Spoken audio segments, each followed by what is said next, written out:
selamat datang di bacaan tambahan untuk pekan sampai dengan tanggal 22 Juni tahun 2025. Dan intensi dari bacaan kali ini saya akan fokus dengan dua hal. Pertama, matahari yang akan masuk ke Cancer atau summer solstice. Ini biasanya dilihat sebagai hal yang cukup besar, dan matahari pada saat ini, kalau kita mendengarkan perkembangan dari turbulence yang ada di matahari sekarang, flares-nya semakin kuat. Jadi energi yang dibawa oleh matahari juga semakin besar, lebih dari biasanya. Jadi matahari memang energinya sangat besar, dan pada saat ini lebih dari biasanya, karena buat teman-teman yang berada di spiritualitas, energi dari matahari ini membawa aktivasi, walaupun ada sisi lain, yaitu hal yang lebih panas, lebih fiery, itu juga terlihat. Oke, seperti biasa, ambil hanya jika resonate, dan silahkan lihat description box di bawah video ini untuk rangkuman bacaannya. Dan yang kedua adalah tentang Jupiter. Jupiter is a big thing juga, karena pada saat ini kalau saya mau melihat dari figuresnya, exact aspect square, jadi square itu 90 derajat antara Jupiter dengan Neptunus transit itu terjadi pada tanggal 19 di sini, tanggal 19 di bulan 6 tanggal 19 ya. Dan ini kalau kita lihat periode transit tersebut memang sebenarnya cukup panjang. Jadi dari tanggal 26 Mei sampai dengan tanggal 11 Juli. Nah, apa yang penting dari Jupiter yang square dengan Neptunus itu adalah situasi kebingungan. Jadi kita mendapatkan clarity, kejelasan itu dari proses dimana kita bingung dulu. Jadi semakin kita bingung, itu sebenarnya we are heading to the right path gitu, untuk clarity, untuk the truth yang sebenarnya. Karena memang square antara Jupiter itu biasanya penggambaran dari kecerdasan, kejelasan, dan sangat firm gitu ya. Sementara sebaliknya Neptunus itu kan dia lebih flow, imajinatif gitu ya, kreatif, mimpi, dan itu square. Jadi seperti ditabrakan. Jadi kayak kita masuk ke dalam satu situasi di mana banyak hal tidak bisa dijelaskan pakai logika.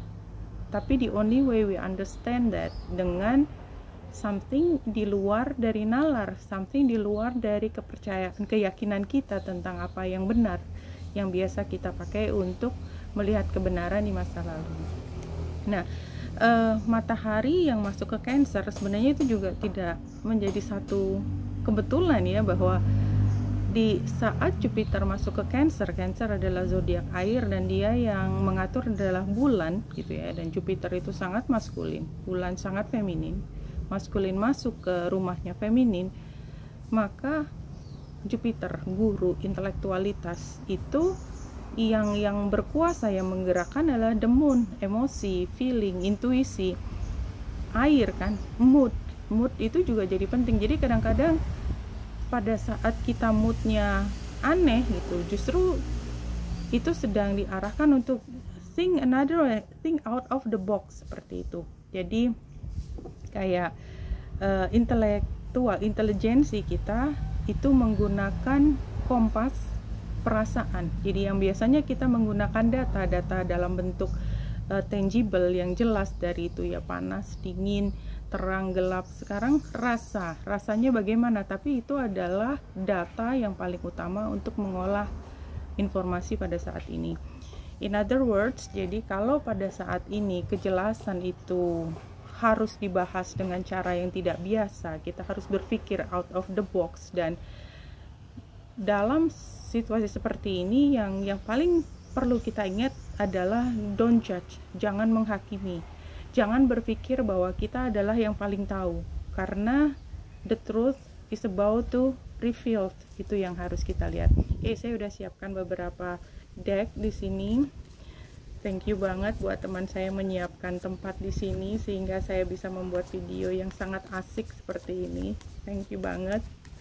Nah, saya akan ambil tiga kartu dari Goddess Power ini, karena kita melihat bahwa energi feminin dan energi maskulin ini sekarang sedang diupayakan untuk bisa saling memberi, saling mengisi. Let's see kartu yang pertama. Untuk tema kali ini saya akan ambil 3. Pertama adalah Sophia. Kayaknya Sophia ini adalah tokoh yang paling sering muncul pada saat ini, lebih mencoba untuk lebih mengenal divine wisdom. Jadi Sophia ini kalau nggak salah adalah ratu or something. Let me learn about her more ya. Jadi memang kita semua belajar sama-sama, tapi divine wisdom yang keluar dari divine feminine itu punya perbedaan, punya kekhasan dibandingkan dengan divine maskulin. Nah, jadi Sophia, jadi bagaimana dia mengolah powernya dia itu dengan cara receiving, dengan cara pengelolaan internal. Jadi sepertinya itu yang nomor 1. Terus yang kedua, ini ada 2 yang sudah loncat. Saya akan ambil yang loncat ini. Pertama adalah Wise Leadership Ipona. Ipona ini seperti leadership. Jadi dia memegang telur. Kayaknya memang ada power yang besar. Dan yang ini power, jadi kayak power, ada power yang lineage-nya adalah feminin, ada power yang lineage-nya turun-temurunnya adalah maskulin. Ini termasuk yang power feminin. Jadi dia leadership. Yang berikutnya adalah Arian Hot Time. Oke, kita ambil dulu. Jadi divine feminin, dan ini adalah saatnya diaktifasi barangkali. Dan yang ini saya juga akan ambil 3 dari The Soul Journey seperti ini. 3 kartu untuk temanya. Let's see, tema apa sebenarnya yang muncul dari bacaan kali ini? Empathy. I am open to seeing both sides of situation. Ya, jadi ini juga kayak kita belajar lagi untuk tidak menjudge situasinya orang, bahwa tidak semua apa yang kita pandang sebagai buruk adalah buruk, tapi dia barangkali menjadi penyebab, menjadi cause gitu ya untuk gerakan tertentu. Termasuk barangkali yang sekarang paling mudah ya, peperangan, yang paling mudah aja yang peperangan di luar itu, karena itu membawa kisah masa lalu ya, dan masing-masing itu ada keberpihakannya. Barangkali kita pada saat ini jangan membuat judge, belajar untuk tidak menjudge. Kita membuka mata bahwa there is much more daripada apa yang kita bisa terima beritanya pada saat ini. Yang kedua, failure. I understand that a mistake is only an opportunity to learn.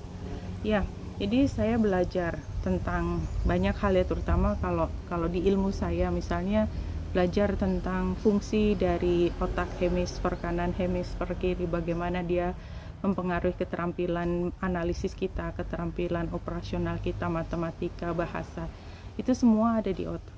Dan bagaimana kita bisa tahu tempat-tempat lokus-lokus di dalam otak itu adalah pengaturnya, itu kan dari failure. Jadi justru ilmu pengetahuan itu banyak berkembang kalau misalnya ada luka di sebelah kiri sini sehingga mengganggu fungsi bahasa. Kemudian kita mengerti bahwa otak bagian sebelah sini adalah fungsi pengatur bahasa. Seperti itu. Nah, jadi failure di sini kita kembali melihat itu sebagai bahasan bahwa kalau ada kesalahan, just don't act judgmental, itu aja.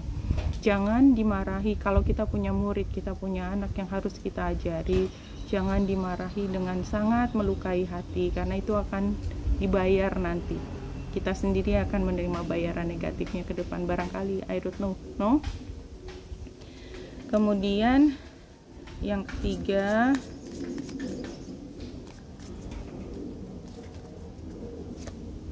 pride. I love myself and I see myself in everyone. Ini juga kayaknya ini pesan yang penting ya. Saya kemarin juga dapat ini, tetapi cara membacanya berbeda. Pride ini lebih kayak mungkin kesombongan dan lain, tapi pada saat ini yang saya lihat bukan itu. Yang saya lihat adalah dengan kita kadang-kadang menempatkan diri pada posisi yang berlawanan. Saya dengan dia musuh saya. Look at them, look at their eyes. The eyes is gerbang dari jiwa kita. Ketahuilah bahwa mereka ada untuk kita. Mereka ada untuk kita belajar. Mereka itu bukan hal yang terpisah dari kita. Mereka adalah kita. I love myself and I see myself in everyone. Saya melihatnya seperti and I see myself in everyone. Dalam situasi sangat harsh, sangat genting seperti ini, sepertinya memang kita belajar untuk melihat bahwa siapapun yang ada di depan kita adalah sebenarnya tools dari semesta untuk kita mampu belajar sesuatu di sini. Sukar kan? Iya. Satu kartu ini dari Wild Offering. Satu kartu.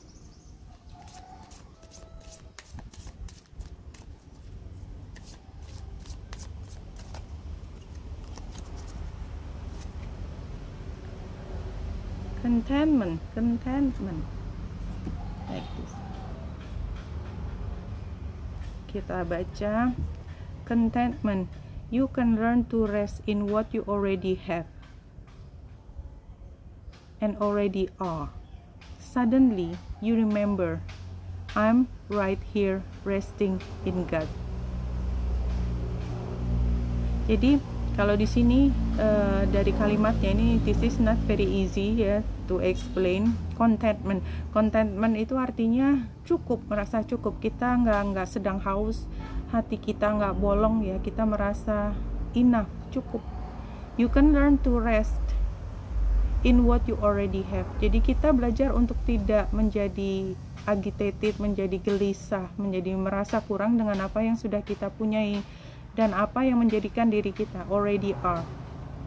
You can learn to rest. Jadi kita belajar untuk menerima apa yang kita punya, apa yang menjadikan diri kita itu apa adanya. Kita belajar untuk this is who I am, this is who I am, this is who I am.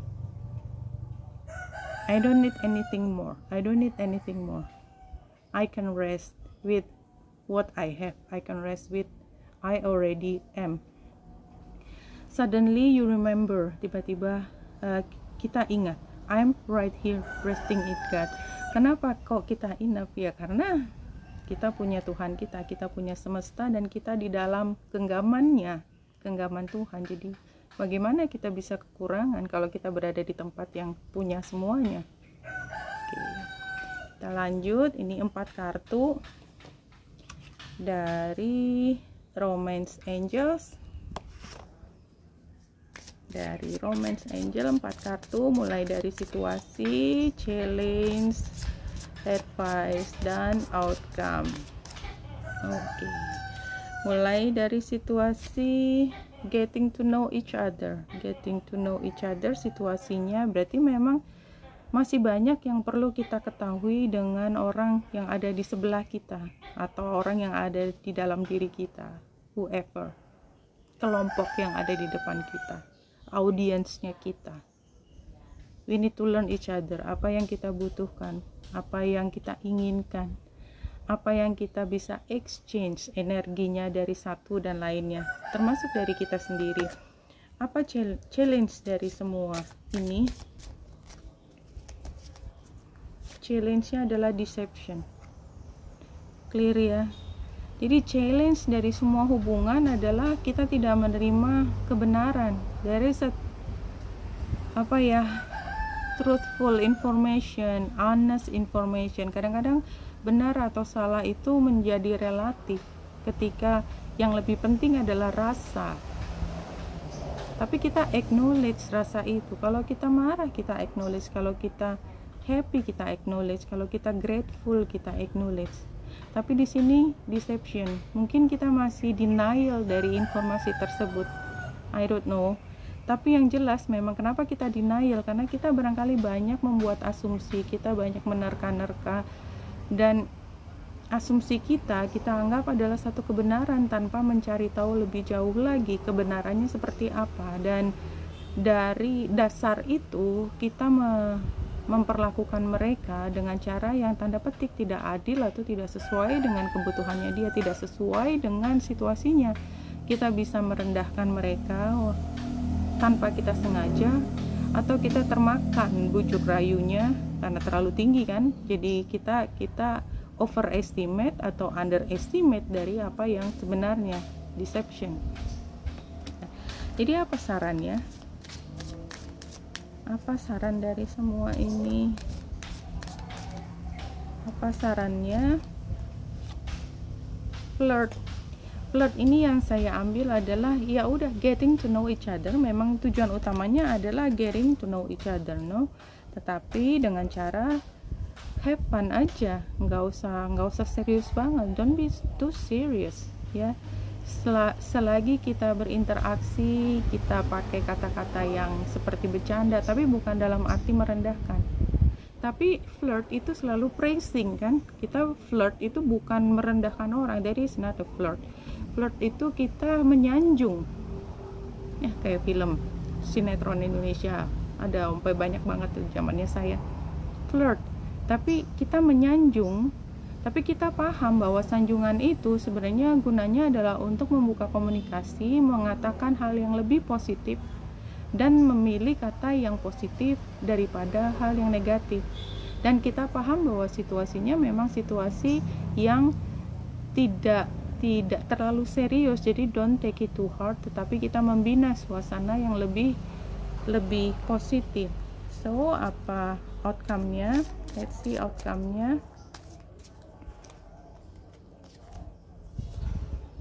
Religious factor.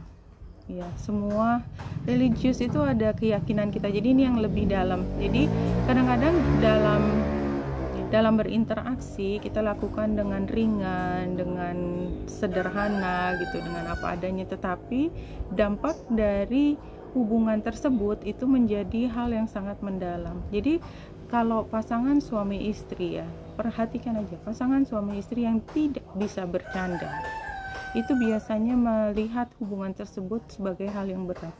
Kalau kita melihat pasangan itu ketawa dari satu momen ke momen lain, they looks happy, no? And that tujuannya kan itu. Kalau tujuannya adalah happy dan itu biasanya diekspresikan dengan bercanda, dengan something light, something that makes everyone have a laughter, a smile. That's just. Tapi di luar dari sikap mereka yang penuh dengan canda, kesungguhan hati itu terlihat dalam. Hubungan itu genuine. Jadi seperti diingatkan bahwa di sini ya, diambil kartunya semua. Situasinya adalah kita perlu saling mengenal. Selalu saling mengenal. Tetapi memang kadang-kadang kita denial. Itu cuman bercanda. Aku nggak tahu dia serius apa enggak. Dan segala macam itu membuat kita overthinking. So sarannya adalah don't overthinking. Jangan terlalu serius. Just take it easy. Tapi yakin bahwa semua hubungan itu adalah divine, destiny, dan faithful, dan semua orang yang ada di sekitar kita, apapun fungsinya untuk kehidupan kita, adalah soulmate kita, dan soulmate kita adalah pemberian. Pemberian untuk apa? Untuk kita belajar lebih mengenal diri kita sendiri. Oke, selanjutnya Ascended Masters. Ya, saya akan ambil barangkali dua aja. Mudah-mudahan bisa mulai merangkum apa yang ada di sini. Yang pertama adalah open your heart, Jesus. Yesus itu adalah nabi atau yang menjadi panduan buat kelompok kita ya, dan buat kita semua sebenarnya, tentang orang yang benar-benar memegang kata cinta, hati cinta. Open your heart to love. kayaknya iya banget ya dari bahasannya tadi. Kita melihat semua dengan cara cinta. Apa sih sebenarnya supaya mengerti ya, yang dibalik atau yang menjadi lawan dari kata cinta adalah hatred, kesedihan dan lain sebagainya. Walaupun dasarnya adalah cinta, mereka adalah shadow-nya cinta. Kita belajar untuk menjadi netral lagi dalam suasana cinta, something like that. Dan ini di penggambarannya ya, yang dia bawa itu adalah domba. Ini dia menghubungkan antara anak dan ibunya, dan di lingkaran di sekitarnya ada singa, ada wolves, ada beruang, semua adalah binatang yang buas, tetapi dia menjadi bagian dari cinta tersebut, shadow-nya.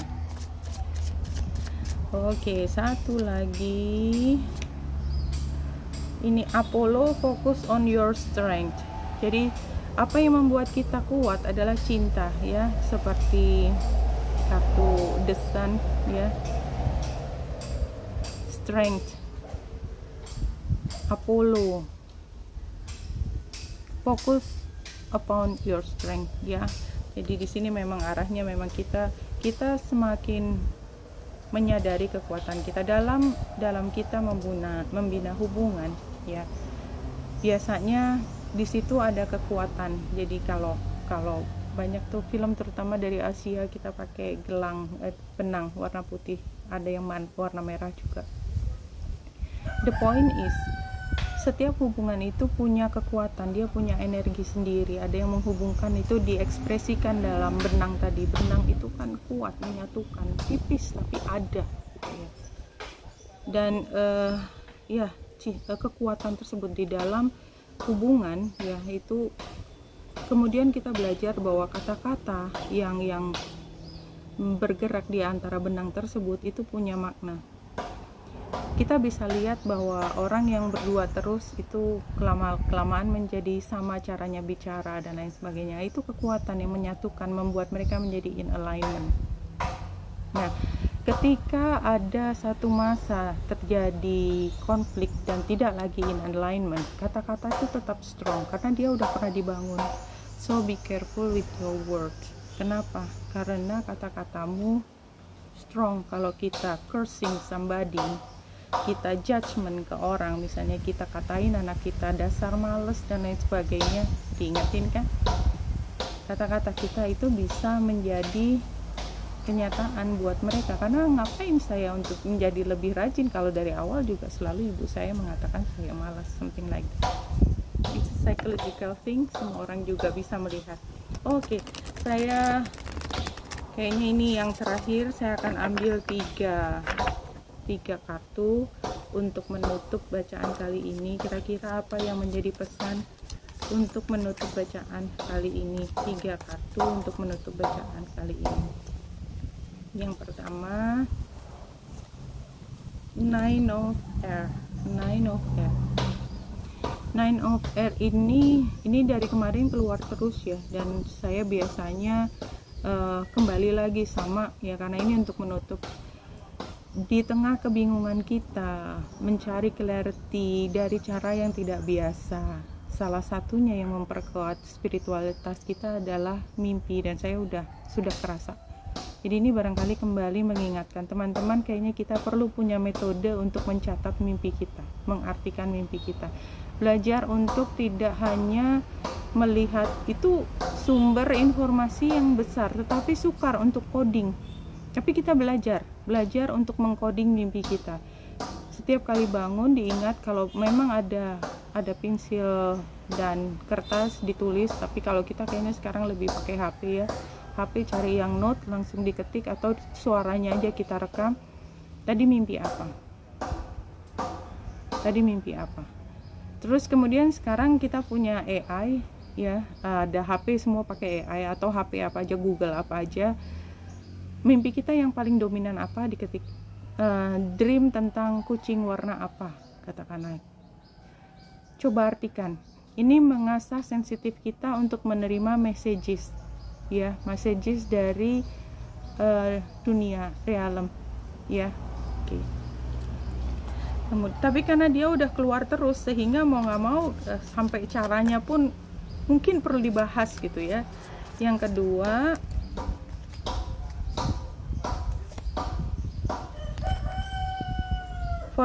Wheel of Fortune, Fortune's Wheel. Ini Jupiter. Yang tadi kita sedang bicara Jupiter yang square dengan Neptunus, Jupiter yang square dengan Saturnus. Kayaknya mungkin saya perlu untuk melihat lebih dalam lagi artinya ya. Oke, sorry mau ditutup tapi nggak jadi ditutup. Jupiter information, Jupiter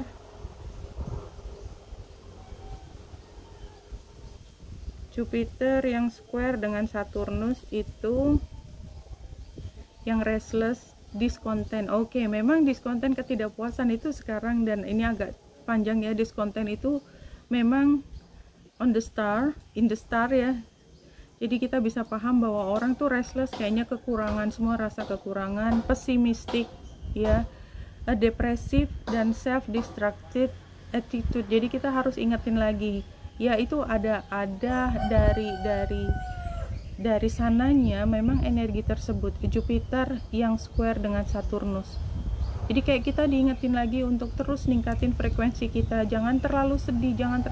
Nanti kalau terlalu sedih, terlalu turun energinya, kekosongan di hati nanti diisi oleh hal yang tidak kita inginkan gitu ya, yang merugikan kita.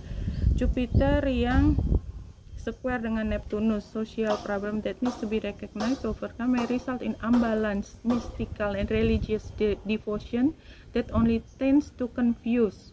Also, impractical education projects, conflicts between the ideals and reality, and psycho-escapism tendency ya. Jadi jelas sekali bahwa ada perasaan kosong, ada perasaan kita ingin lari mencari kejelasan dari satu keyakinan yang pada akhirnya justru semakin menyesatkan kita. Nah, ini Jupiter ini tadi kan yang pertama ditutup dengan mimpi, kita belajar untuk decoding mimpi. Yang kedua, ingat tadi Jupiter yang tengah square dengan Neptunus, Saturnus membuat kita low banget.